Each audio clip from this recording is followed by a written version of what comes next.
Hi, nice to meet you. My name is Laura, and I'm going to be the nurse who will be caring for you throughout the day. Can I help you feel more comfortable in your chair?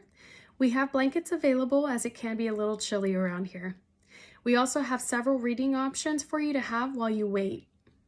Before we get started, I would like to take this time and explain a little bit about your procedure and what will occur from start to finish. If you have any questions, please do not hesitate to ask me.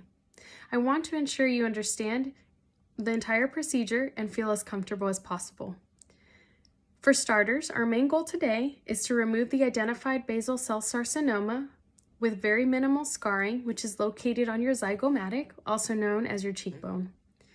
Basal cell carcinoma is the most common type of skin cancer, but it is also the most curable, which is great news. It grows slowly and can look like open sores, a pimple, red patches, shiny bumps, and it might crust, itch, or bleed. Dr. Smith is who will perform your procedure today. Rest assured, he is especially trained for this type of procedure as it includes pathology, reconstructive surgery as well. The surgery can take a few hours, but know that this allows precise technique, reduces the chances of scarring, and allows Dr. Smith to examine 100% of tumor margins, or edges of the tissue, while sparing healthy tissue.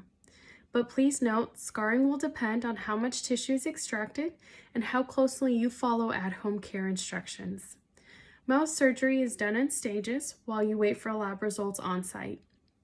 Do you have any questions for me? During your examination and prep time, Dr. Smith will examine your cheekbone, or zygomatic, which is the area where the basal cell carcinoma is located. He will mark that spot for reference with ink to use as guide. A surgical drape will be placed over the area, but Dr. Smith will be sure to talk you through the entire procedure. You will be given local anesthesia to numb the area completely. Next, layers of cancerous tissue will be removed using a scalpel, which is a medical tool used to make incisions. Lab analysis and microscopic examination will be conducted in between by a technician. I will bandage your wound and take you to the waiting area until results are in. You will have an opportunity to rest at this time. Since the process is done progressively, Dr. Smith will notify me if I need to bring you back, and he will repeat the procedure if needed again. This is repeated until Dr. Smith can confirm that all cancer cells have been removed from your zygomatic or cheekbone area. Once Dr. Smith finishes the surgery, he will close the area with stitches. Do you have any questions for me?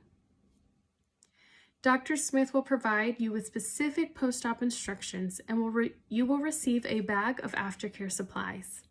Please avoid any strenuous work or exercise for at least 24 to 48 hours.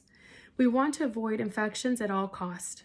You will feel a little discomfort, perhaps some bruising and swelling, but these symptoms usually fade away quickly. You can try a cold compress, over-the-counter medication, and a lot of rest. I will give you information before you depart that covers contacts just in case you have any questions or concerns during and after office hours. I know this was a lot of information to take in, so please do not hesitate to contact us should you need further assistance. Your follow-up will be 5 to 6 days from today in order to remove stitches. We're looking at the week of maybe March 2nd and have the following openings available. Please let me know which work best for you.